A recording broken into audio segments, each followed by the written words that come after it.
Eu sempre achei que o maior medo de uma filha era perder o pai para uma doença grave.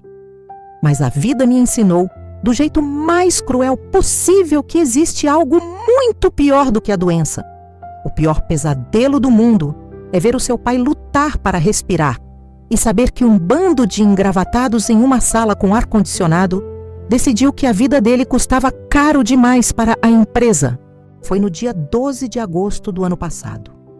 O meu pai, o Sr. Antônio, estava acamado havia 2 anos.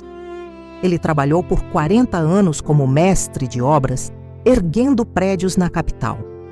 As mãos dele eram grossas, calejadas de carregar cimento. Mas uma doença neurológica degenerativa tirou os movimentos das pernas e, aos poucos, foi paralisando os pulmões dele. Nós montamos uma verdadeira unidade de terapia intensiva dentro do quarto dele na nossa casa.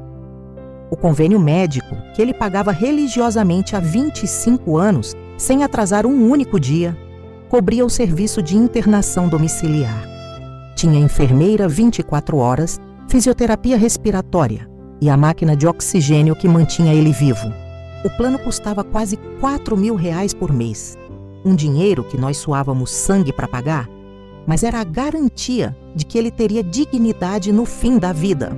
Era uma sexta-feira, por volta das 4 horas da tarde. O carteiro tocou a campainha e me entregou uma carta registrada, daquelas que você precisa assinar um protocolo de recebimento. O envelope era grosso, branco, com o logotipo azul brilhante da operadora do plano de saúde. Quando eu abri a carta na mesa da cozinha, as minhas pernas perderam a força. Eu precisei apoiar as mãos no mármore para não cair. A carta era uma notificação de cancelamento unilateral de contrato. O texto, cheio de palavras difíceis e termos jurídicos, dizia que o plano do meu pai estava sendo cancelado em caráter definitivo por quebra de contrato e inadimplência. Segundo eles, havia uma mensalidade não paga referente a março de 2020, ou seja, de 3 anos atrás.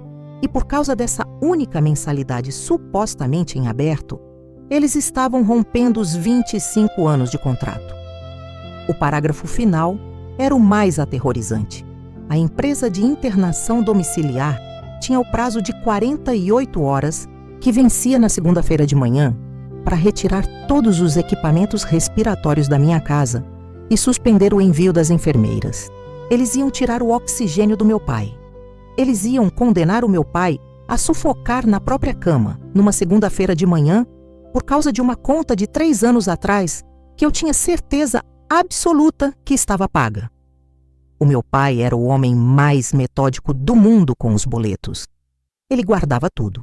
Você já sentiu o desespero de receber uma cobrança injusta de um serviço essencial, sabendo que a sua família dependia daquilo para sobreviver? Deixe o seu comentário aqui embaixo.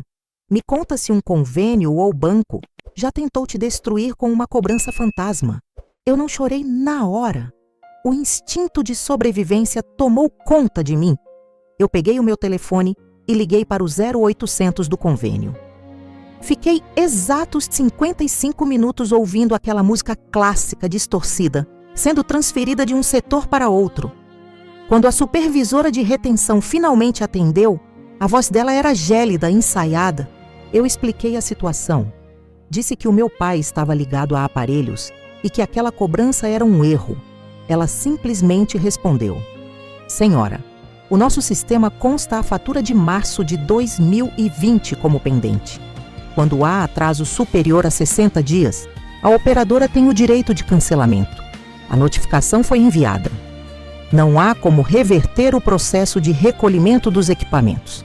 A senhora precisa providenciar a transferência do paciente para o Sistema Público de Saúde." Eu desliguei o telefone com as mãos suando frio. Fui direto para o quarto dos fundos, onde ficava o guarda-roupa de madeira velha do meu pai. Lá no alto, ele guardava caixas de sapato cheias de documentos separados por ano. Eu arrastei uma cadeira, subi, peguei a caixa do ano de 2020 e joguei tudo no chão. Eram dezenas de pastas de plástico. Eu procurei boleto por boleto. Conta de luz, água, telefone. Achei a pasta do plano de saúde. Fui passando os meses. Janeiro pago, fevereiro pago, março. Lá estava o boleto de março. Mas quando eu olhei para o papel grampeado atrás do boleto, que era o comprovante de pagamento emitido pelo caixa do banco, o desespero me engoliu. O comprovante era impresso naqueles papéis térmicos amarelos. Com o passar de 3 anos, o calor e o tempo tinham apagado completamente a tinta. O papel estava em branco. Não dava para ler o valor, não dava para ler a data, não dava para ler o código de autenticação. Era apenas um pedaço de papel inútil. Eu sentei no chão do quarto, no meio daquela poeira toda, e chorei até o meu estômago doer. O convênio sabia disso. Eles sabiam que depois de anos, a maioria das pessoas perde os comprovantes físicos ou eles se apagam sozinhos. Eles apostam no nosso cansaço e na falta de provas. Mas eu enxuguei as lágrimas, olhei para o relógio e vi que eram 10 horas da manhã de segunda-feira. A van da empresa de oxigênio podia chegar a qualquer momento para levar as máquinas. Eu chamei a minha vizinha para ficar olhando o meu pai junto com a enfermeira, peguei todos os papéis e saí correndo em direção à agência bancária, onde o meu pai tinha conta desde a juventude. Eu entrei na agência atropelando a porta giratória. Fui direto na mesa da gerente-geral, a dona Marta, uma senhora que conhecia o meu pai há anos. Eu coloquei o papel apagado na mesa dela e contei a situação, quase sem conseguir respirar. A dona Marta viu o meu estado e parou tudo o que estava fazendo. Ela pediu o número da conta do meu pai, o número do código de barras do boleto e começou a digitar rapidamente no teclado do computador. Ela entrou no arquivo morto do sistema do banco, os microfilmes digitais. Foram 20 minutos de tensão, com a tela carregando dados antigos, até que a dona Marta sorriu. Ela virou o monitor para mim. Lá estava, na tela brilhante, o registro digital inalterável. O pagamento do mês de março de 2020 tinha sido feito, processado, e o dinheiro tinha sido enviado com sucesso para a conta do plano de saúde no mesmo dia do vencimento. A dona Marta imprimiu um dossiê completo de 3 páginas, carimbou todas as folhas com o selo oficial do banco e assinou com a caneta vermelha dela. Ela olhou para mim e disse: "O seu pai não deve um único centavo. O banco repassou o dinheiro. Se o convênio diz que não recebeu, a fraude está no sistema deles. Se você está fervendo de raiva com a covardia dessa empresa e quer ver a justiça desmascarar esse esquema nojento, deixa o seu gostei nesse vídeo agora. O seu like avisa o YouTube que esse tipo de alerta precisa ser compartilhado com urgência para salvar outras famílias." Com o documento do banco carimbado nas mãos, eu não liguei para o 0800. Eu peguei um carro de aplicativo e fui direto para o prédio da sede administrativa do plano de saúde, no centro da capital paulista. Era um prédio gigantesco, com fachada de vidro espelhado. Entrei na recepção, uma área enorme com piso de mármore e sofás de couro branco. Fui até o balcão e exigi falar com o setor jurídico ou com a ouvidoria presencial. A recepcionista tentou me barrar, dizendo que era preciso agendar. Eu levantei a voz e ameacei chamar a imprensa policial se não me atendessem na hora. Fui levada para uma sala de reuniões no 2º andar. 10 minutos depois, entrou um homem de terno cinza, que se identificou como o gerente de sinistros. Ele tinha um sorriso falso no rosto. Eu coloquei o papel do banco na mesa dele e falei: "O meu pai pagou a conta. O dinheiro entrou no sistema de vocês. Vocês fraudaram a inadimplência para cancelar o contrato do meu pai, porque o tratamento dele custa caro. Eu quero a reversão do cancelamento agora. Ou eu saio daqui direto para o Ministério Público." O homem olhou para o papel carimbado pelo banco. Ele não pareceu surpreso. Ele empurrou o documento de volta para mim e disse com a maior frieza do mundo: "Senhora, a questão não é o pagamento no banco. O nosso sistema interno, por uma falha de conciliação de dados, jogou o valor para uma conta de contingência há 3 anos. Como o sistema não reconheceu, o cancelamento automático foi disparado pela inteligência artificial. Nós não podemos reverter um cancelamento de sistema. O contrato está extinto. O que nós podemos fazer é devolver o valor da mensalidade de março, corrigido, na sua conta." Ele estava admitindo o erro, mas se recusando a devolver a vida do meu pai. Eles queriam me dar R$ 4.000 de volta e mandar o meu pai para a morte, porque o tratamento de internação domiciliar custava para a operadora mais de R$ 50.000 por mês. O meu pai não era um paciente. Ele era um déficit na planilha do fim do mês. Eu saí daquela sala furiosa, jurando que ia destruir a empresa. Fiquei sentada no saguão do prédio, tentando achar o número de um advogado especialista no meu celular. Foi nesse momento que o meu WhatsApp tocou. Era uma mensagem de um número desconhecido, sem foto de perfil. A mensagem dizia apenas: vai no banheiro do térreo e entra na última cabine. Eu gelei, mas o desespero me deu coragem. Fui até o banheiro feminino. Na última cabine, escondida, estava uma das moças jovens que trabalhava na recepção do prédio. Ela estava tremendo com medo de ser vista.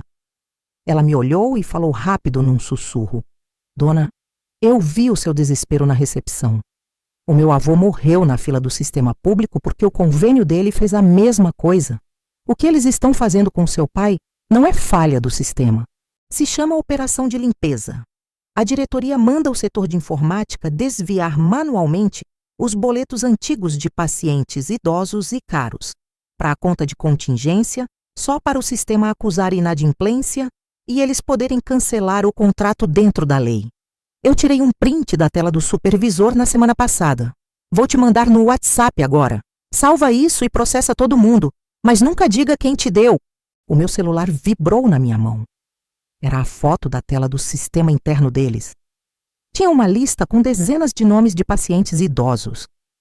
Do lado do nome do meu pai, tinha uma anotação escrita em vermelho: paciente de alto custo respiratório, forçar inadimplência no lote de 2020, risco de morte, alto, economia projetada, 600 mil ao ano. Eles calcularam o risco de morte do meu pai e decidiram que a economia valia a pena. Era assassinato corporativo. Era premeditado. Eu saí daquele prédio correndo e fui direto para o escritório do melhor advogado de direito à saúde da cidade, que a dona Marta do banco tinha me indicado. Nós passamos a madrugada inteira redigindo a peça. O advogado colocou o comprovante do banco e o print do sistema interno vazado, mantendo a fonte em sigilo sob a lei de proteção a testemunhas. Como o risco de morte era iminente e os equipamentos podiam ser retirados na manhã seguinte, nós acionamos o juiz de plantão do Tribunal de Justiça às 3 da manhã de segunda-feira. O juiz não apenas deferiu a liminar, ele ficou tão chocado com a prova da operação de limpeza que despachou o mandado com força policial. Eram 8 horas da manhã de segunda-feira. A van da empresa de oxigênio acabou de estacionar na frente da minha casa para retirar os aparelhos do meu pai. O motorista desceu com a prancheta na mão. Foi exatamente no mesmo minuto que a viatura da polícia militar parou na esquina, escoltando o oficial de justiça. O oficial desceu do carro, entregou o documento para o motorista da van e disse: ordem judicial, os equipamentos ficam, o tratamento continua e o diretor da operadora está intimado a comparecer na delegacia por tentativa de fraude, omissão de socorro e risco à vida. O motorista da van engoliu seco, pegou a prancheta, entrou no veículo e foi embora de ré. O plano de saúde foi obrigado a restaurar o contrato do meu pai de forma vitalícia, sem nenhum custo adicional. O juiz estipulou uma multa de R$ 50.000 por dia, caso uma única gase faltasse na minha casa. A operadora foi processada pelo Ministério Público e toda a diretoria que criou a operação de limpeza foi investigada e afastada. E nós ainda ganhamos uma indenização altíssima por danos morais, que eu usei para pagar os melhores fisioterapeutas particulares para o meu pai.